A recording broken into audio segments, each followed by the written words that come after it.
Hello friends, welcome to L K academy. मैं आकाश मेहता। आज हम डिस्कस करेंगे current affairs June 4th week के। Let's start with the first news. Okay, हमारी पहली न्यूज़ है फ्रेंड्स कि अभी recently global gender gap index launch किया गया है। बहुत ही इंपॉर्टेंट न्यूज़ है, बहुत ही इंपॉर्टेंट इंडेक्स है क्योंकि बहुत ही इंपॉर्टेंट संस्था के द्वारा इसको लॉन्च किया गया है। ग्लोबल जेंडर गैप इंडेक्स कौन लॉन्च करता है? वर्ल्ड इकोनॉमिक फोरम लॉन्च करता है, बराबर ना। तो इस इंडेक्स के बारे में बात करते हैं, बराबर ना। तो ग्लोबल जेंडर गैप इंडेक्स जो वर्ल्ड इकोनॉमिक फोरम के द्वारा लॉन्च किया जाता है, टोटल 146 कंट्रीज़ का सर्वे किया गया है और उसमें इंडिया का रैंक कौन सा आया है? 127th आया है, बराबर ना। यस, ध्यान में रखना है। ओके, 2022 के एडिशन की अगर बात करूँ तो इंडिया का रैंक कौन सा था? 135th था आउट ऑफ 146 कंट्री। इस बार इंडिया ने थोड़ा इम्प्रूवमेंट किया है और 127th नंबर पे आया है, बराबर ना। तो ये इंडेक्स के बारे में बात करते हैं, बराबर ना, कि भाई इस इंडेक्स के अंदर वर्ल्ड इकोनॉमिक फोरम के द्वारा पर्टिकुलर देश को किस तरीके से इवोल्यूट किया जाता है, इसके ऊपर देखते हैं, बराबर ना। ओके ओके, तो ये ग्लोबल जेंडर गैप इंडेक्स के अंदर वर्ल्ड इकोनॉमिक फोरम पर्टिकुलर देश के द्वारा कितना जेंडर पैरिटी अचीव किया गया है। जेंडर पैरिटी, पैरिटी का मतलब होता है समानता, डिस्पैरिटी का मतलब होता है असमानता। तो ये ग्लोबल जेंडर गैप इंडेक्स के अंदर एक पर्टिकुलर देश के द्वारा एक पर्टिकुलर देश के अंदर कितना जेंडर पैरिटी अचीव हुआ है उसके ऊपर ध्यान केंद्रित किया जाता है। मतलब जेंडर समानता, मेन के कंपैरिजन में वुमेन को कितने राइट्स मिल रहे हैं, ये कितना जेंडर पैरिटी अचीव हुआ है, कितना परसेंट, उसके ऊपर एक पर्टिकुलर देश को यहाँ पे इवोल्यूट किया जाता है। और ये जेंडर पैरिटी, ये लिंग समानता, वो कौन से बेसिस के ऊपर इवोल्यूट किया जाता है? तो पर्टिकुलर मैन के कंपैरिजन में वुमेन को ये 4 सेक्टर के अंदर कितना प्राधान्य दिया जाता है देश के अंदर, उसकी बेसिस के ऊपर यहाँ पे जेंडर पैरिटी का परसेंटेज डिसाइड किया जाता है। तो कौन से 4 sector? Economic participation and opportunity, man के कंपैरिजन में वुमेन्स को कितनी अपॉर्चुनिटी मिल रही है, education attainment, health and survival और पॉलिटिकल एम्पावरमेंट। ये 4 सेक्टर के अंदर मैन के कंपैरिजन में वुमेन को कितना प्राधान्य दिया जाता है एक पर्टिकुलर देश के अंदर, उसके हिसाब से उस देश को, उस देश के जेंडर पैरिटी के परसेंटेज को डिफाइन किया जाता है, बराबर ना। राइट। तो अगर मैं बात करूँ तो ग्लोबल जेंडर गैप इंडेक्स के अंदर सबसे ज़्यादा जेंडर पैरिटी कौन से देश के द्वारा अचीव की गई है? आइसलैंड के द्वारा 91.2% जेंडर पैरिटी अचीव की गई है। सेकंड नंबर पे है नॉर्वे 87.9%, थर्ड नंबर पे है फिनलैंड 86.3%, बराबर ना। ओके, और अगर हम इंडिया की बात करें तो इंडिया का नंबर है 127 आउट ऑफ 146 कंट्री, और इंडिया के द्वारा कितना जेंडर पैरिटी अचीव किया गया है? 64.3%। और अगर आपको लास्ट कंट्री पूछा जाए 146 नंबर पे कौन है? अफगानिस्तान, 40.3% उसके द्वारा अचीव किए गए हैं, बराबर ना। तो ध्यान में रखना है। ग्लोबल जेंडर गैप इंडेक्स कौन लॉन्च करता है? World economic forum. ये जेंडर गैप इंडेक्स के अंदर एक पर्टिकुलर देश के द्वारा कितनी जेंडर पैरिटी अचीव की गई है उसके बेसिस के ऊपर उसका रैंक दिया जाता है। इस बार टॉप किसने किया है? आइसलैंड के द्वारा 91.2% जेंडर पैरिटी अचीव हुई है। और इंडिया का नंबर कौन सा है? 127th, बराबर ना, आउट ऑफ 146 कंट्री। ओके, और कौन से 4 फैक्टर के ऊपर यहाँ पे इवोल्यूशन किया जाता है? तो एक पर्टिकुलर मैन के कंपैरिजन में वुमेन को इकोनॉमिक्स एक्टिविटी के अंदर कितनी अपॉर्चुनिटी मिल रही है, उनको कितना एजुकेशन उनको मिल रहा है, हेल्थ एंड सर्वाइवल मैन के कंपैरिजन में वुमेन की कितनी है, और पॉलिटिकल एम्पावरमेंट। ये 4 फैक्टर को ध्यान में रख के जेंडर पैरिटी के स्कोर यहाँ पे दिए जाते हैं वर्ल्ड इकोनॉमिक फोरम के द्वारा, बराबर ना। ओके ओके, अगर मैं वर्ल्ड इकोनॉमिक फोरम की बात करूँ फ्रेंड्स, तो उसका हेडक्वार्टर है कॉलोनी जिलीवा के अंदर, स्विट्ज़रलैंड। उसका एस्टेब्लिशमेंट हुआ था 1971 के अंदर। और उसके अगर मैं एग्जीक्यूटिव चेयरपर्सन की बात करूँ तो क्लोज स्क्वेब है, और उसके प्रेसिडेंट कौन है? ब्रांड, बोर्ज ब्रांड, बराबर ना, ध्यान में रखना है। ओके, तो आई थिंक आपको इस न्यूज़ में अच्छे से समझ में आया होगा फ्रेंड्स। हमारी नेक्स्ट न्यूज़ है फ्रेंड्स, क्या अभी recently ministry of new and renewable energy के द्वारा टाइमलाइन को एक्सटेंड किया गया है। कौन सी स्कीम के टाइमलाइन को? Solar parks and ultra mega solar power projects, ये स्कीम के टाइमलाइन को एक्सटेंड किया गया है। कब तक एक्सटेंड किया गया है? 2026 तक, मार्च 2026 तक, बराबर ना। इसके बारे में बात करते हैं। सबसे पहले ये स्कीम के बारे में बात करते हैं, solar parks and ultra mega solar power project, right. तो ये scheme actually ministry of new and renewable energy के द्वारा 2014 के अंदर ये स्कीम को लॉन्च किया गया था, 2014 के अंदर। ओके, उसका प्राइमरी ऑब्जेक्ट ये था कि हमको सोलर पावर की मदद से 20,000 मेगावाट प्रोड्यूस करना है। 20,000 मेगावाट कब तक प्रोड्यूस करना है, तो ये कोई पर्टिकुलर टाइमलाइन फिक्स नहीं था, लेकिन जब तक 20,000 मेगावाट प्रोड्यूस ना हो तब तक ये स्कीम चलेगी, ऐसा बोला गया था। जैसे ही 20,000 मेगावाट का टारगेट अचीव हो गया, सोलर पावर की मदद से हमने इतना प्रोड्यूस कर लिया, फिर फेज़ 2 लॉन्च किया गया। फेज़ टू 2018 के अंदर लॉन्च किया गया इसी स्कीम का। और इसी स्कीम के अंदर ये एक टारगेट रखा गया कि भाई हमको मार्च 2023 तक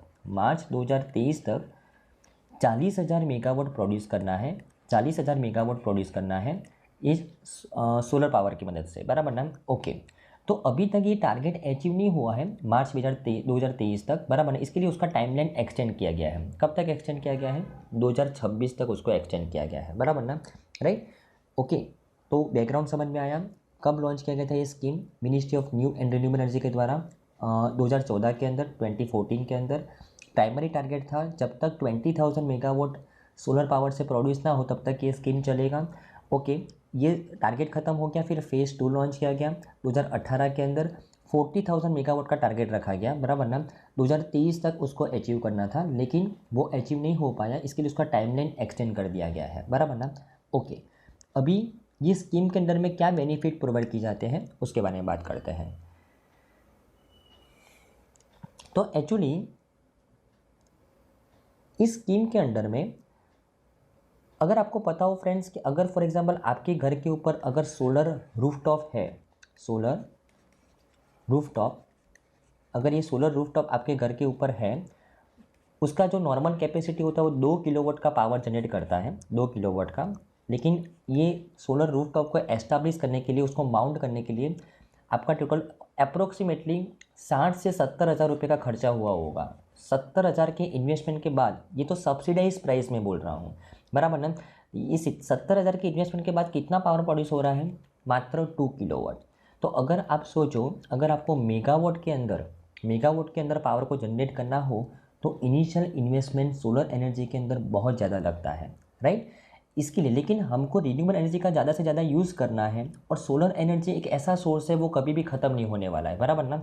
तो इसके लिए गवर्नमेंट ने क्या किया है कि गवर्नमेंट को पता है कि सोलर एनर्जी लोग अडोप्ट क्यों नहीं कर रहे हैं, क्योंकि उसके अंदर इनिशियल इन्वेस्टमेंट बहुत ज़्यादा है, बराबर ना।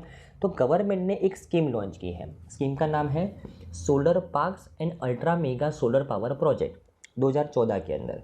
ये प्रोजेक्ट के अंदर, ये स्कीम के अंडर में अगर कोई कंपनी एस्टैब्लिश करता है सोलर पार्क जहाँ से minimum 500 megawatt solar power produce होना चाहिए, कितना, 500 मेगावाट। अगर कोई कंपनी सोलर पार्क एस्टैब्लिश करता है जहाँ से minimum 500 megawatt solar power produce होता है, बराबर ना, तो यहाँ पे सरकार के द्वारा उसको फाइनेंशियल असिस्टेंस प्रोवाइड किया जाएगा। कैसा, तो 20 लाख रुपया पर मेगावाट, या तो फिर 30% of project cost, 30% of project cost जो भी लेस होगा वो सरकार के द्वारा प्रोवाइड किया जाता है, बराबर ना, राइट। फाइनेंशियल असिस्टेंस दिया जाता है, कौन सी स्कीम के अंडर में, solar parks and ultra mega solar power project के अंडर में, राइट। ताकि कंपनीज को भी फाइनेंशियल असिस्टेंस मिले, रिन्यूएबल एनर्जी का उत्पादन भी ज़्यादा हो और कंपनीज को इंकरेज मिले, सिंपल, बराबर ना। ओके, तो ये जो स्कीम थी उसको एक्सटेंड कर दिया गया है 2026 तक, आपको समझ में आया होगा फ्रेंड्स, बराबर ना। ओके,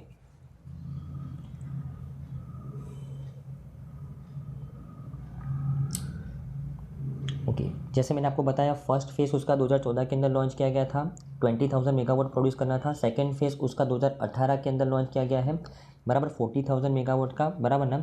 ओके, और उसके अलावा फाइनेंशियल असिस्टेंस किस तरीके का मिलता है, तो 20 लाख पर मेगावाट, या तो फिर 30% ऑफ प्रोजेक्ट कॉस्ट जो भी लेस है वो आपको दिया जाता है, सिंपल, बराबर ना। अगर आप सोलर पार्क को एस्टेब्लिश करते हो तो। और ये ऐसे सभी सोलर पार्क को रेगुलेट कौन करता है, solar energy corporation of India, बराबर ना। ओके, तो आई थिंक आपको इस न्यूज़ में समझ में आया होगा फ्रेंड्स।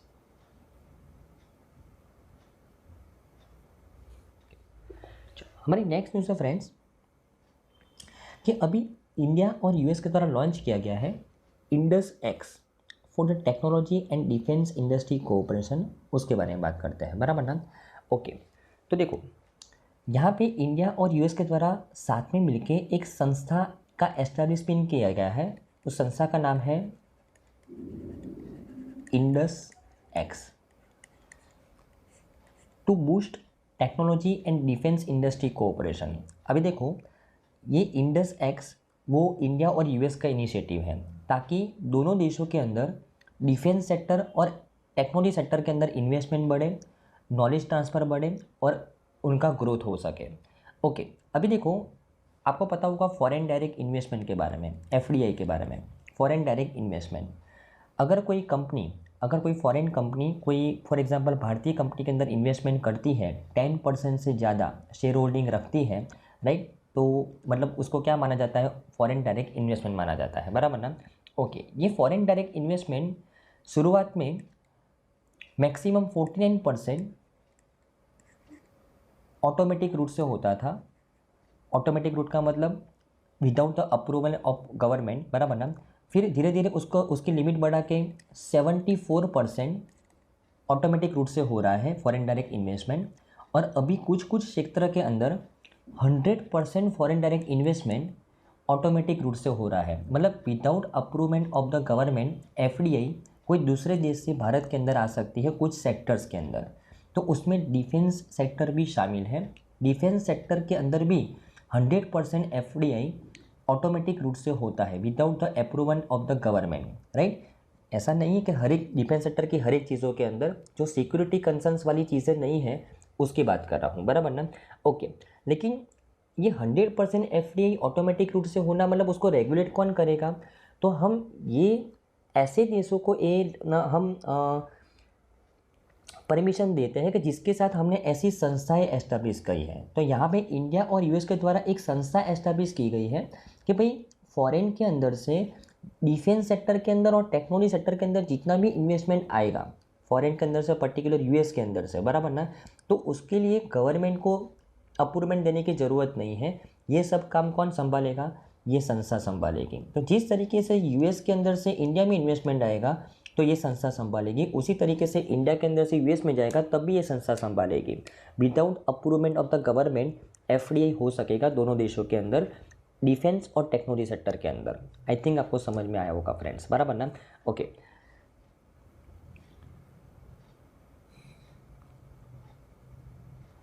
ये संस्था एस्टैब्लिश करने का जो निर्णय है वो पीएम मोदी और यूएस प्रेसिडेंट जो बिडेन के द्वारा 2022 के अंदर ही लिया गया था।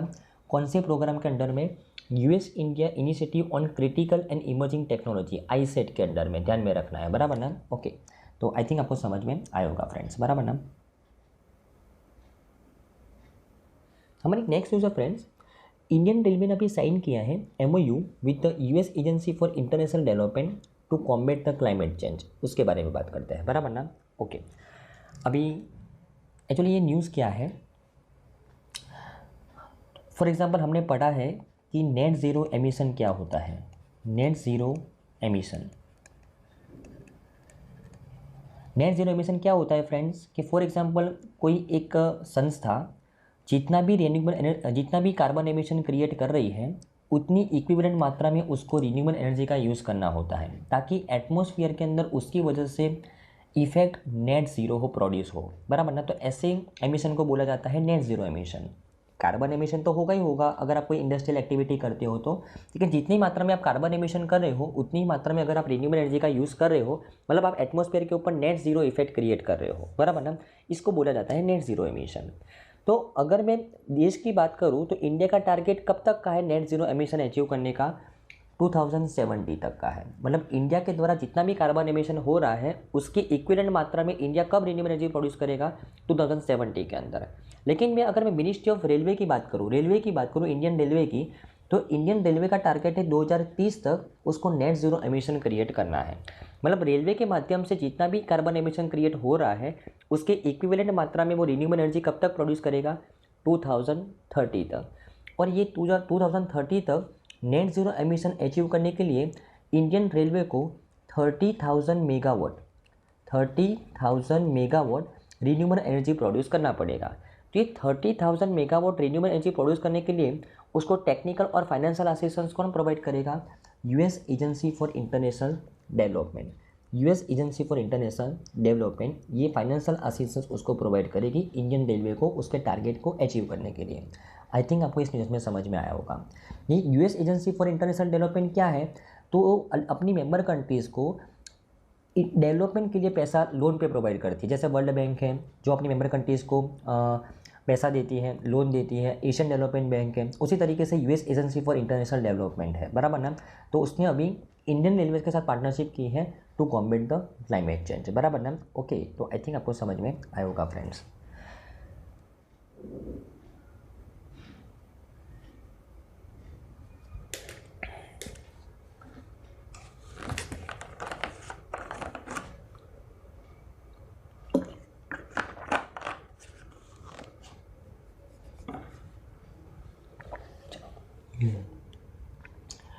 हमारी नेक्स्ट न्यूज़ है फ्रेंड्स दी एशिया यूनिवर्सिटी रैंकिंग्स के बारे में, उसके बारे में बात करते हैं। तो according to the Times Higher Education दी, उसके द्वारा अभी एक रैंकिंग लॉन्च किया गया है, एशिया यूनिवर्सिटी रैंकिंग्स। एशिया के अंदर सबसे बेस्ट यूनिवर्सिटीज़ कौन सी है उसका रैंकिंग लॉन्च किया गया है टाइम्स हायर एजुकेशन के द्वारा, राइट। उसके बारे में बात करते हैं। तो इसके अकॉर्डिंग अगर मैं बात करूँ भारत की, तो भारत की सबसे बेस्ट यूनिवर्सिटी कौन सी है? IISc बेंगलुरु, बराबर ना, राइट। और अगर मैं एशिया के अंदर उसकी बात करूँ तो उसका नंबर आया है 48 आया है ऑन द ओवरऑल लिस्ट, बराबर ना। तो ये रैंकिंग के बारे में बात करते हैं।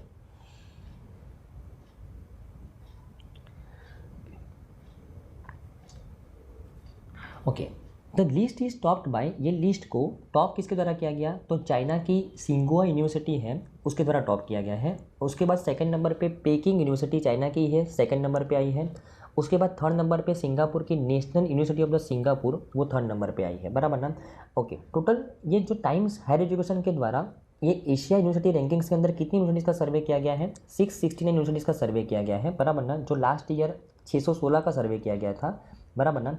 और 2015 से लेके अब तक ये जो IISc बेंगलुरु है उसका सबसे लोएस्ट रैंक आया है, बराबर ना, ध्यान में रखना है। जो लास्ट ईयर का जो रैंकिंग हुआ था उसके अंदर IISc बेंगलुरु का कौन सा रैंक आया था? 42nd आया था, बराबर ना, राइट। तो ये आपको चीज़ें ध्यान में रखनी है। तो यहाँ पे टाइम्स हायर एजुकेशन के द्वारा यूनिवर्सिटीज़ का रैंकिंग किस तरीके से इवोल्यूट किया जाता है? तो यहाँ पे टोटल 13 परफॉर्मेंस इंडिकेटर्स के ऊपर ध्यान में रखा जाता है, बराबर ना। और उसमें जो मेन इंडिकेटर्स हैं टीचिंग, रिसर्च, सिटेशन, मतलब जो रिसर्च के लिए influence, international outlook, staff, students and research and industry income, बराबर ना। तो ये सब सिनेरियो के ऊपर यहाँ पे फोकस किया जाता है और पर्टिकुलर यूनिवर्सिटीज़ को रैंक प्रोवाइड किया जाता है, सिंपल, बराबर ना। ओके, टोटल अगर मैं बात करूँ ये 2023 के रैंकिंग के अंदर इंडिया की टोटल 75 इंस्टीट्यूट्स यहाँ पे शामिल हैं लिस्ट के अंदर। जो 2022 के अंदर जो रैंकिंग लॉन्च हुआ था उसके अंदर इंडिया की 71 यूनिवर्सिटी शामिल थी, बराबर ना। ओके, और अगर मैं बात करूँ सबसे ज़्यादा ये 669 यूनिवर्सिटीज़ के अंदर सबसे ज़्यादा कौन सी कंट्री के यूनिवर्सिटी है? तो जापान के हैं। जापान की टोटल 117 यूनिवर्सिटीज़ हैं। उसके बाद चाइना की 95 और थर्ड नंबर पे इंडिया 75, फोर्थ नंबर पे ईरान 65, बराबर ध्यान में रखना है। ओके ओके, जैसे मैंने आपको बात की कि अगर मैं टॉप एशिया की यूनिवर्सिटीज़ की बात करूँ तो सिंगो यूनिवर्सिटी चाइना से बिलोंग करती है, पेकिंग चाइना से बिलोंग करती है और national university of the Singapore Singapore से बिलोंग करती है। और अगर मैं इंडियन यूनिवर्सिटीज़ की बात करूँ तो IISc बेंगलुरु जो एशिया लेवल पे कितना कौन सा रैंक है उसका? 48। सेकंड नंबर पे है JSS academy of higher education and research Mysuru Karnataka, कौन से नंबर पे है? 68, बराबर ना, ध्यान में रखना है। ओके, कि अगर मैं टाइम्स हायर एजुकेशन की बात करूँ तो उसका हेडक्वार्टर है लंदन UK के अंदर। उसके CEO कौन है? पॉल होवार्थ, बराबर ना, ध्यान में रखना है। ओके, चलो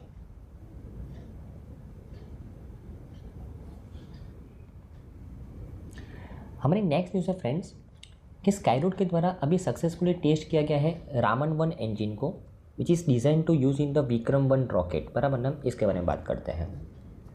स्पेस सेक्टर की न्यूज़ है। एक्चुअली स्काईरूट एरोस्पेस बहुत इंपॉर्टेंट स्पेस स्टार्टअप है। स्काईरूट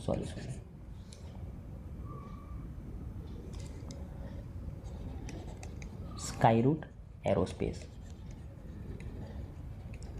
स्पेस सेक्टर की स्टार्टअप है। ये संस्था के द्वारा 2022 के अंदर एक रॉकेट लॉन्च किया गया था, विक्रम एस। ये रॉकेट क्यों इम्पोर्टेंट है? क्योंकि भारत की पहली प्राइवेट कंपनी के द्वारा बनाया गया रॉकेट लॉन्च किया गया। अभी तक जितने भी रॉकेट लॉन्च किए गए थे वो इसरो के द्वारा बनाए गए थे, लेकिन विक्रम एस वो पहला रॉकेट था जो कोई प्राइवेट कंपनी के द्वारा बनाया गया था। और वो कौन सी कंपनी के द्वारा? स्काईरूट एरोस्पेस के द्वारा। ये जो विक्रम एस रॉकेट था वो विक्रम साराभाई जो इसरो के फाउंडर है, जो स्पेस प्रोग्राम के जो फाउंडर हैं, ये वो वैज्ञानिक के ऊपर ही नाम रखा गया था, बराबर ना? ओके, तो स्काईरूट एरोस्पेस ये विक्रम एस रॉकेट के लिए फेमस है। और अभी रिसेंट न्यूज़ में क्यों है? क्योंकि विक्रम सीरीज़ का ही एक रॉकेट विक्रम-1 ये रॉकेट लॉन्च किया जाने वाला है उसके माध्यम से, और उसके लिए उसने एक इंजन को टेस्ट किया है। इंजन का नाम क्या है? रामन-1। अब ये रामन-1 इंजन वो भी एक वैज्ञानिक के नाम से है, सीवी रामन। नाम सुना होगा आपने, CV Raman. Chandrashekhar Venkata Raman, Nobel prize मिला था उनको फिजिक्स के अंदर, उनके नाम से ये इंजन बनाया गया है। और ये इंजन को अभी टेस्ट किया गया है स्काईरूट एरोस्पेस के द्वारा, क्योंकि इस इंजन को कहाँ पे यूज़ करना है? विक्रम-1 रॉकेट के अंदर, सिंपल, बराबर ना? तो ये न्यूज़ मैंने कवर क्यों की है? क्योंकि भारत की पहली प्राइवेट सेक्टर की कंपनी थी जिसने एक रॉकेट लॉन्च किया था खुद से बना के, विक्रम एस। कौन था? स्काईरूट एरोस्पेस, बराबर ना? ओके, कि अगर मैं स्काईरूट एरोस्पेस की बात करूं फ्रेंड्स, तो उसकी स्थापना हुई 2018 के अंदर। उसके को फाउंडर कौन है? पवन कुमार चंदना एंड नाग भरत डका, बराबर ना? उसका हेडक्वार्टर कहाँ पे है? हैदराबाद, तेलंगाना के अंदर। ओके,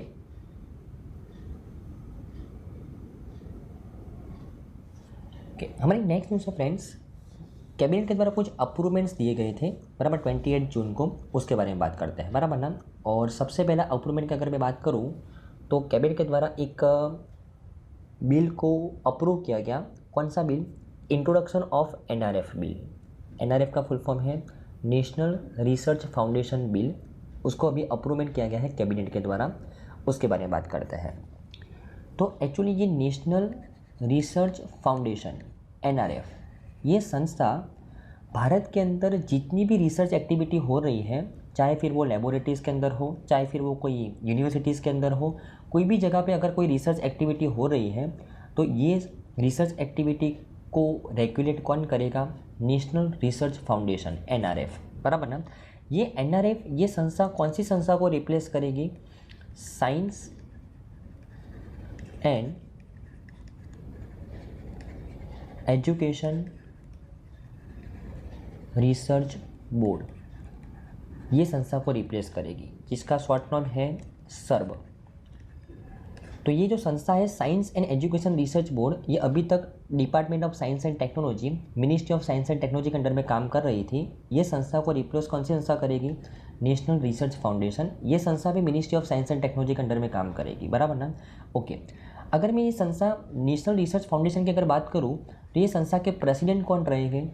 तो प्रेसिडेंट रहेंगे प्राइम मिनिस्टर, बराबर ना? ये संस्था के वाइस प्रेसिडेंट कौन रहेंगे? वाइस प्रेसिडेंट तो ministry of science and technology के मिनिस्टर और मिनिस्ट्री ऑफ एजुकेशन के मिनिस्टर, ये दो वाइस प्रेसिडेंट रहेंगे। और ये संस्था के जो एग्जीक्यूटिव काउंसिल है उसके चेयरमैन कौन रहेंगे? एग्जीक्यूटिव काउंसिल के चेयरमैन तो जो प्रिंसिपल साइंटिफिक एडवाइज़र है हमारे, बराबर ना, वो रहेंगे, सिंपल, बराबर ना? राइट। तो बहुत इंपॉर्टेंट न्यूज़ है, कैबिनेट के द्वारा अप्रूवमेंट दिया गया है, नेशनल रिसर्च फाउंडेशन बिल को अप्रूव कर दिया गया है। यहाँ पे एक संस्था बनाई जाएगी नेशनल रिसर्च फाउंडेशन, वो किसको रिप्लेस करेगी? Science and education research board को रिप्लेस करेगी। ये जो संस्था है देश के अंदर रिसर्च एक्टिविटी को रेगुलेट करेगी। ये संस्था के प्रेसिडेंट कौन रहेंगे? Prime minister, vice president ministry of science and technology और मिनिस्ट्री ऑफ एजुकेशन के जो मिनिस्टर होंगे वो। और ये संस्था के जो एग्जीक्यूटिव काउंसिल के जो चेयरमैन रहेंगे वो कौन रहेंगे? प्रिंसिपल साइंटिफिक एडवाइज़र है हमारे, वो रहेंगे, सिंपल, बराबर ना? ओके, तो आई थिंक आपको ये न्यूज़ समझ में आई होगी। ओके, और कैबिनेट के द्वारा ये संस्था के लिए 5 साल के लिए कितना पैसा अलोकेट किया गया है? 50,000 करोड़ रुपये अलोकेट किया गया है रिसर्च एक्टिविटी को रेगुलेट करने के लिए, सिंपल, बराबर ना? और जैसे मैंने आपको बात की, ये जो संस्था है नेशनल रिसर्च फाउंडेशन, वो किसको रिप्लेस करेगी? सर्ब को रिप्लेस करेगी। सर्ब एक एक्ट के अंडर में एस्टेब्लिश किया गया था 2008 के अंदर, बराबर ना? उसको रिप्लेस करेगी ये संस्था, सिंपल, बराबर ना? ओके, और ये संस्थान नेशनल रिसर्च फाउंडेशन कौन सी मिनिस्ट्री का पार्ट बनेगी? Department of science and technology, ministry of science and technology का पार्ट बनेगी। सिंपल, बराबर ना? Okay okay. कैबिनेट के द्वारा और एक अप्रूवमेंट दिया गया है। कैबिनेट के द्वारा, cabinet committee on economic affairs के द्वारा फार्मर्स के लिए स्कीम्स को अप्रूवमेंट किया गया है, उसके बारे में बात करते हैं। तो cabinet committee on economic affairs which is chaired by the PM Modi, उनके द्वारा अप्रूवमेंट किया गया है a package of innovative schemes for the farmers with a total outlay of 3,70,128 crore. अभी इसके बारे में बात करते हैं। देखो, ये स्कीम में सबसे जो इतना ज़्यादा खर्चा हो रहा है 3,70,000 करोड़ के आसपास, उसमें से मोर देन 90% खर्चा तो यूरिया की सब्सिडी के ऊपर है। यूरिया, आपने नाम सुना होगा, एक खातर होता है जो ज़मीन की प्रोडक्टिविटी को बढ़ाता है, राइट? कैसे कि फॉर एग्ज़ाम्पल, अगर कोई एक फार्मर 10 दिन के अंदर 1 हेक्टर ज़मीन के ऊपर for example 20 kilo rice grow कर पाता है, अगर वो यूरिया का यूज़ करेगा उसी ज़मीन के ऊपर, तो सेम 10 दिन के अंदर 1 हेक्टर की ज़मीन के ऊपर 200 किलो राइस का प्रोडक्शन कर पाएगा। तो जितना ज़्यादा प्रोडक्शन फार्मर कर पाएगा उतना ज़्यादा उसको इनकम जनरेट होगा। लेकिन ज़्यादा मात्रा में यूरिया यूज़ करना ज़मीन के लिए हानिकारक है। तो गवर्नमेंट को पता है कि भी ज़्यादा मात्रा में यूरिया यूज़ करना ज़मीन के लिए हानिकारक है, लेकिन अगर फार्मर कंप्लीटली नेचुरल फार्मिंग के ऊपर डिपेंडेंट रहा ना, तो ये मात्र 20 केजी प्रोड्यूस कर सकता है। लेकिन अगर उसकी जगह पे अगर वो यूरिया का यूज़ कर रहा है तो 200 केजी प्रोड्यूस कर रहा है, तो ये फार्मर की इनकम को बढ़ाएगा, उसकी प्रोडक्टिविटी बढ़ाएगा। सिंपल। इसके लिए गवर्नमेंट को पता है कि यूरिया ज़मीन को नुकसान कर रहा है, फिर भी गवर्नमेंट यूरिया के लिए सब्सिडी प्रोवाइड करता है फार्मर्स को, राइट? ओके। और ये यूरिया के ऊपर जो सब्सिडी है ना, वो गवर्नमेंट के ऊपर लगभग 3,60,000 करोड़ का बर्डन क्रिएट करता है। कैसे, उसके बारे में बात करते हैं, बराबर ना? ओके। अगर फॉर एग्ज़ाम्पल, अगर कोई फार्मर अगर मार्केट में यूरिया ख़रीदने के लिए जाए विदाउट सब्सिडी, तो उसको 45 केजी का बैग 2,200 रुपये में पड़ता है, 2,200 रुपये में। लेकिन अगर वही फार्मर यूरिया ख़रीदने के लिए जाए मार्केट के अंदर विथ सब्सिडी, तो उसको 45 केजी का सेम बैग 242 रुपीज़ में पड़ता है। तो क्या यूरिया जो प्रोड्यूस करती है वो कंपनी फार्मर्स को 2,200 की जगह पे 242 रुपीज़ के ऊपर बेचती है यूरिया? नहीं। बाकी का जो मार्जिन मनी है वो कौन प्रोवाइड करता है? वो कंपनी को गवर्नमेंट प्रोवाइड करता है। लगभग 2,000 के आसपास 45 केजी यूरिया के ऊपर लगभग 2,000 रुपये का आसपास सब्सिडी गवर्नमेंट वो कंपनीज़ को प्रोवाइड करता है। मतलब आप सोचो कि कितना ज़्यादा फाइनेंशियल बर्डन क्रिएट कर रहा है यूरिया के ऊपर सब्सिडी, बराबर ना? राइट। तो ये सब्सिडी अभी और 2 साल के लिए बढ़ाई गई है गवर्नमेंट के द्वारा। सिंपल, बराबर ना? ओके। जिस तरीके से मैंने आपको बात की कि टोटल 3,70,000 करोड़ है, बराबर ना? ये जो गवर्नमेंट के द्वारा कुछ स्कीम्स अप्रूवमेंट की गई है फार्मर्स के लिए, उसमें से 3,68,000 करोड़ का तो मात्र यूरिया के ऊपर सब्सिडी ही है। 2022-23 से लेकर 2024-25 तक का ये टारगेट है, बराबर ना? ओके। और मैंने जैसे आपको बात की, अगर सब्सिडी के बिना अगर फार्मर लेने के लिए जाता है यूरिया, तो कितना रुपये में पड़ता है वो? 2,200 रुपये में। लेकिन अगर वो सब्सिडी के साथ लेने के लिए जाएगा तो कितने रुपये में पड़ेगा? 242 रुपीज़ के अंदर, बराबर ना? ओके।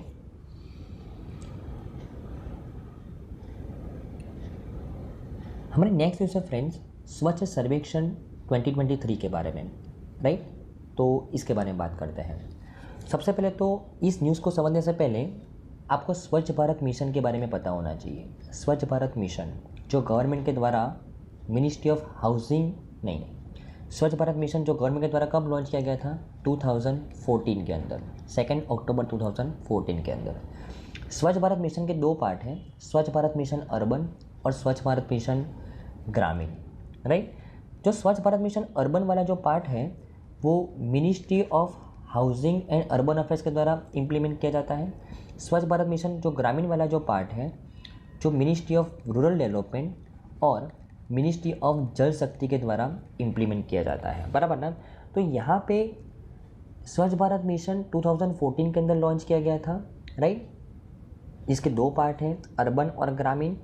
तो ये अर्बन लेवल पे और ग्रामीण लेवल पे, अर्बन लेवल पे पर्टिकुलर सिटीज़ स्वच्छ भारत मिशन को किस तरीके से इम्प्लीमेंट करवा रही है और ग्रामीण लेवल के पर्टिकुलर पंचायत स्वच्छ भारत मिशन को किस तरीके से इम्प्लीमेंट करवा रही है, इसके लिए एक आकलन लॉन्च किया गया है। उस आकलन का नाम क्या है? स्वच्छ सर्वेक्षण। स्वच्छ सर्वेक्षण स्वच्छ भारत मिशन के अंडर में अर्बन एरिया के अंदर और ग्रामीण एरिया के अंदर कितना डेवलपमेंट हो रहा है उसका आकलन किया जाता है स्वच्छ सर्वेक्षण के माध्यम से, बराबर ना। ओके, तो यहाँ पे स्वच्छ सर्वेक्षण भी दो पार्ट में होता है, एक तो अर्बन लेवल पे होता है और एक ग्रामीण लेवल पे। अर्बन लेवल पे कौन कैरी आउट करता है, तो ministry of housing and urban affairs, और ग्रामीण लेवल पे कौन कैरी आउट करता है, तो मिनिस्ट्री ऑफ रूरल डेवलपमेंट और मिनिस्ट्री ऑफ जल शक्ति, बराबर ना।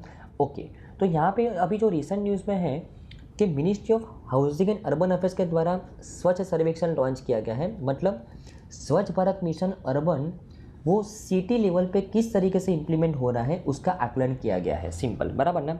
ओके, आई थिंक समझ में आया होगा, राइट। तो ये जो स्वच्छ सर्वेक्षण है वो 2017 से लॉन्च किया जाता है अर्बन एरिया के लिए और ग्रामीण एरिया के लिए सेपरेटली। अर्बन एरिया के लिए कौन लॉन्च करता है, ministry of housing and urban affairs, और ग्रामीण एरिया के लिए कौन लॉन्च करता है, मिनिस्ट्री ऑफ रूरल डेवलपमेंट और मिनिस्ट्री ऑफ जल शक्ति। तो अभी जो रिसेंट न्यूज़ में है कि स्वच्छ सर्वेक्षण लॉन्च किया गया 2023 का, किसके द्वारा, ministry of housing and urban affairs के द्वारा, मतलब कौन सी एरिया का स्वच्छ सर्वेक्षण लॉन्च किया गया है, अर्बन एरिया का। टोटल 4500 सिटीज़ को यहाँ पे सर्वे किया गया है, 46 इंडिकेटर्स के ऊपर यहाँ पे उनका सर्वे किया गया है, बराबर ना, राइट। ओके, और ये जो सर्वे जैसे मैंने आपको बात की, ये ministry of housing and urban affairs स्वच्छ सर्वेक्षण सर्वे अर्बन एरिया के लिए कब से लॉन्च करता है, 2016 से लॉन्च करता है, सॉरी बाय मिस्टेक मैंने 2017 बोल दिया था। ओके, और 2016 से जब से ये सर्वेक्षण लॉन्च किया जाता है तब से भारत की सबसे क्लीन सिटी कौन सी है, इंदौर है, बराबर ना, राइट। और सेकंड नंबर पे सूरत है, बराबर ध्यान में रखना है, राइट। तो 6 कंसेक्यूटिव साल से 2016 से cleanest city of India Indore है, बराबर ना, ये स्वच्छ सर्वेक्षण के अंदर पता किया गया है, राइट। ओके,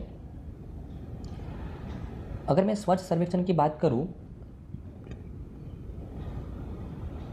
तो यहाँ पे एक पर्टिकुलर म्यूनसिपालिटी, पर्टिकुलर सिटी वो वेस्ट सेग्रीगेशन के ऊपर, वेस्ट के प्रोसेसिंग के ऊपर, अपने पब्लिक एरिया के क्लीनिनेस के ऊपर कितना काम कर रही है उसके बेसिस के ऊपर उनको रैंक प्रोवाइड किया जाता है, सिंपल, बराबर ना, राइट। ओके, तो यहाँ पे जैसे मैंने आपको बताया है कि भाई यहाँ पे किसके कौन से पैरामीटर के ऊपर फोकस किया गया है, तो segregated door to door waste collection, zero waste events, दिव्यांग friendly toilets, improve plastic waste management, cleaning backlanes, right. तो ये सब फैक्टर्स के ऊपर यहाँ पे रैंक प्रोवाइड किया गया है, सिंपल, बराबर ना, राइट। उसके अलावा इस पर एक नया इंडिकेटर भी इंक्लूड किया गया है कि सफाई मित्र सुरक्षा चैलेंज। सफाई मित्र सुरक्षा चैलेंज का मतलब जो पर्टिकुलर सिटी के अंदर जो गटर वगैरह जो होते हैं उसको मैन्युअली साफ़ नहीं करवाना है, उसको मशीन के माध्यम से साफ़ करवाना है, बराबर ना, ताकि जो अगर मैन्युअली उसको हम साफ़ करवाते हैं तो जो लोग उसको साफ़ करते हैं उनकी जान को खतरा रहता है, राइट। तो उन्हीं लोगों को रीस्किल प्रोवाइड करके उनको मशीन ऑपरेट करना सिखा के उनको मशीन दे के गटर वगैरह साफ़ करना है, बराबर ना, सफाई मित्र सुरक्षा चैलेंज के अंदर। तो पर्टिकुलर सिटी ये चैलेंज के ऊपर कैसा काम कर रहा है ये भी इंडिकेटर इस सर्वेक्षण के अंदर शामिल किया गया है इस बार, बराबर ना। ओके, तो आई थिंक आपको समझ में आया होगा फ्रेंड्स, बराबर ना।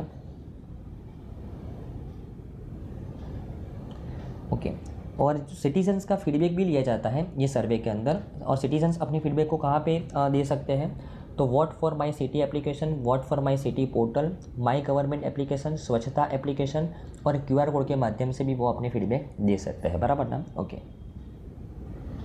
अगर मैं ministry of housing and urban affairs की बात करूँ तो उसके मिनिस्टर कौन है, हरदीप सिंह पुरी, ध्यान में रखना है फ्रेंड्स। हमारी नेक्स्ट न्यूज़ है फ्रेंड्स कि अभी रिसेंटली एनर्जी ट्रांजिशन इंडेक्स भी लॉन्च किया गया है। अभी हमने शुरुआत में ही ग्लोबल जेंडर गैप इंडेक्स पढ़ा, किसके द्वारा लॉन्च किया गया था, वर्ल्ड इकोनॉमिक फोरम के द्वारा। टोटल कितनी कंट्री का सर्वे किया गया था, 146।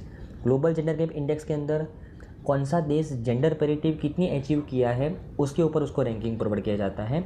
और यहाँ पे देखो एनर्जी ट्रांजिशन इंडेक्स लॉन्च किया गया है, ये भी कौन सी संस्था के द्वारा लॉन्च किया गया है, वर्ल्ड इकोनॉमिक फोरम के द्वारा, बराबर ना। और यहाँ पे टोटल 120 कंट्रीज़ का सर्वे किया गया है, बराबर, 120 कंट्रीज़ का, और उसमें इंडिया का रैंक कौन सा आया है, 67। और इस इंडेक्स को टॉप किसके द्वारा किया गया है, स्वीडन के द्वारा। नाम से ही पता चलता है इस इंडेक्स के अंदर किसके ऊपर फोकस किया गया है कि एक पर्टिकुलर कंट्री ट्रेडिशनल एनर्जी से रिन्यूएबल एनर्जी के ऊपर कितना कितनी मात्रा में कन्वर्ट हो रहा है, बराबर ना, कितना वो रिन्यूएबल एनर्जी को अडोप्ट कर रहा है, बराबर ना, वो बेसिस के ऊपर यहाँ पे उसको रैंक प्रोवाइड किया जाता है, सिंपल, बराबर ना, एनर्जी ट्रांजिशन इंडेक्स, बराबर ना, ओके। तो इस इंडेक्स को टॉप किसके द्वारा किया गया, स्वीडन के द्वारा, सेकंड नंबर पे डेनमार्क, थर्ड नंबर पे नॉर्वे, और अगर हम इंडिया की बात करें तो 120 कंट्रीज में से उसका रैंक कौन सा है, 67 है, बराबर ना, ध्यान में रखना है, ओके। अगर मैं G20 कंट्रीज़ की बात करूँ, बराबर ना, जिसकी प्रेसिडेंसी इंडिया संभाल रहा है, तो G20 कंट्रीज़ में एकमात्र फ्रांस है जो टॉप 10 में शामिल है, बराबर ना, राइट, ओके। तो अगर मैं वर्ल्ड इकोनॉमिक फोरम की बात करूँ, जैसे मैंने आपको पहले भी बताया था, उसका हेडक्वार्टर कहाँ पे है, कॉलोनी के अंदर, उसके प्रेसिडेंट है ब्रेंडे, उसके फाउंडर कौन है, क्लोज क्वेब, और उस कब फाउंड हुआ था, 1971 के अंदर, बराबर ना, ओके। और एक इंडेक्स के आज की न्यूज़ के थर्ड इंडेक्स से बराबर ना ध्यान में रखना है कि ग्लोबल कॉम्पिटिटिवनेस इंडेक्स 2023 का किसके द्वारा पब्लिश किया गया, IMD के द्वारा, बराबर ना। देखो, जेंडर गैप इंडेक्स आज हम पढ़े वर्ल्ड इकोनॉमिक फोरम के द्वारा, energy transition index world economic forum के द्वारा, और ये अभी है कॉम्पिटिटिवनेस इंडेक्स, कौन लॉन्च करता है, international institute for the management development, बराबर ना। तो यहाँ पे कॉम्पिटिटिवनेस के ऊपर आकलन किया जाता है कि एक देश एक कुछ एडवर्स कंडीशन के बाद किस तरीके से अपनी इकोनॉमी को रिवाइव करता है, उस बेसिस के ऊपर यहाँ पे देश को रैंक प्रोवाइड किया जाता है, बराबर ना, राइट, ओके। अगर मैं बात करूँ, ये 35th एडिशन है ग्लोबल कॉम्पिटिटिवनेस इंडेक्स का, और उसके अंदर इंडिया का रैंक कौन सा आया है, 40th नंबर पे आया है। अगर मैं टॉप 3 कंट्री की बात करूँ तो कौन से हैं, डेनमार्क, आयरलैंड और स्विट्ज़रलैंड है, बराबर ना। टोटल 64 इकोनॉमीज़ का सर्वे किया गया है यहाँ पे, और इंडिया का रैंक कौन सा आया है, 40th नंबर पे आया है, बराबर ना, ओके। अगर मैं फैक्टर्स की बात करूँ कि कौन कौन से फैक्टर्स को यहाँ पे ध्यान में रखा जाता है, तो टोटल 336 कॉम्पिटिटिवनेस क्राइटेरिया यहाँ पे सेट किया गया है AIMD संस्था के द्वारा on the 4 factors, namely economic performance, government efficiency, business efficiency और इंफ्रास्ट्रक्चर। ये 4 फैक्टर के ऊपर ध्यान में रखा जाता है और एक देश को इवोल्यूट किया जाता है, सिंपल, बराबर ना, ओके। अगर मैं वर्ल्ड कॉम्पिटिटिवनेस इंडेक्स की बात करूँ तो सबसे पहले वो 1989 से ये लॉन्च किया जाता है ये संस्था के द्वारा, बराबर ना। और based on the comprehensive study it provides a benchmark as well as a patterns and also statistics and survey data. It analyse and rank the countries according to how they manage their competencies to achieve the long term value creation, बराबर ना। इसके basis के ऊपर यहाँ पे rank provide किया जाता है, सिंपल, बराबर ना।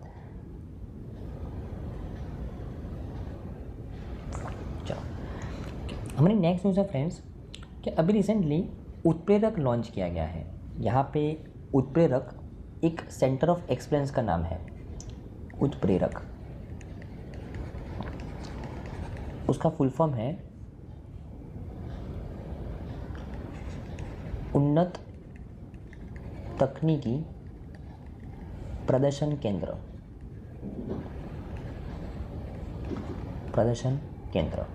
उन्नत तकनीकी प्रदर्शन केंद्र। अगर मैं इसको इंग्लिश में बोलूँ तो advance industrial technology demonstration centre. ये उत्प्रेरक एक सेंटर ऑफ एक्सेलेंस है। सेंटर ऑफ एक्सेलेंस किसको बोलते हैं, जहाँ पे रिसर्च करने के लिए फैसिलिटी प्रोवाइड किए जाए उसको बोलते हैं सेंटर ऑफ एक्सेलेंस, राइट। तो ये advance industrial technology demonstration centre अभी लॉन्च किया गया है, उत्प्रेरक अभी लॉन्च किया गया है। किसके द्वारा लॉन्च किया गया है, मिनिस्ट्री ऑफ पावर के द्वारा, मिनिस्ट्री ऑफ पावर। और ये सेंटर ऑफ एक्सेलेंस कहाँ पे बनाया गया है, तो नेशनल पावर ट्रेनिंग इंस्टीट्यूट का जो कैंपस है ना, वहाँ पे ये सेंटर ऑफ एक्सेलेंस बनाया गया है, जो रिसर्च फैसिलिटी प्रोवाइड करेगा कौन से लोगों को, जो एनर्जी एफिशिएंसी के ऊपर काम कर रहे हैं। एनर्जी एफिशिएंसी का मतलब क्या हो गया, एनर्जी को सेव करना है। अगर कोई ये टेक्नोलॉजी के ऊपर काम कर रहा है तो उसको रिसर्च फैसिलिटी कहाँ पे मिलेगी, उत्प्रेरक नाम की सेंटर ऑफ एक्सेलेंस के अंदर। कहाँ पे एस्टैब्लिश किया गया है, national power training institute, ministry of power के अंदर में एक संस्था काम कर रही है, वहाँ पे एस्टैब्लिश किया गया है, बराबर ना, राइट, ओके। और ये जो उत्प्रेरक नाम की ये जो सेंटर ऑफ एक्सेलेंस बनाया है, ये नेशनल पावर ट्रेनिंग इंस्टीट्यूट के कैंपस के अंदर, ये किसके द्वारा बनाया गया है, तो ब्यूरो ऑफ एनर्जी एफिशिएंसी के द्वारा बनाया गया है, बराबर ना। ब्यूरो ऑफ एनर्जी एफिशिएंसी जो मिनिस्ट्री ऑफ पावर के अंडर में काम करता है, एनर्जी एफिशिएंसी के ऊपर फोकस करता है, तो इसके द्वारा ये संस्था बनाई गई है, बराबर ना। सेंटर ऑफ एक्सेलेंस बनाया गया है उत्प्रेरक, बराबर ना, राइट, ओके, ये सेंटर ऑफ एक्सेलेंस के अंदर मोर देन 10,000 एनर्जी प्रोफेशनल्स को ट्रेन किया जाएगा नेक्स्ट 5 ईयर्स के अंदर, बराबर ना। और ये उत्प्रेरक वो हेल्प करेगा industry to meet the emission intensity reduction target as India is going to roll out the Indian carbon market soon, बराबर ना। तो ये उत्प्रेरक नाम की संस्था इंडिया के कार्बन एमिशन को टारगेट को अचीव करने में मदद करेगी, सिंपल, बराबर ना। ओके, अगर मैं रिस्पॉन्सिबिलिटी की बात करूँ उत्प्रेरक के, बराबर ना, तो ये उसकी रिस्पॉन्सिबिलिटी क्या रहेगी, तो रिसोर्स प्रोवाइड करना, इंफॉर्मेशन प्रोवाइड करना रिसर्च करने के लिए, फैसिलिटी प्रोवाइड करना, बराबर ना। ओके, और उसके अलावा to promote the energy conservation and sustainable development in India by improve access to the modern energy efficiency services, technology and knowledge base, बराबर ना। ये उसके कुछ रिस्पॉन्सिबिलिटीज़ हैं, जस्ट आपको ध्यान में रखना है। ओके, अगर मैं ब्यूरो ऑफ एनर्जी एफिशिएंसी की बात करूँ फ्रेंड्स, तो उसकी स्थापना 2002 के अंदर की गई थी under the energy conservation act 2001 के अंडर में।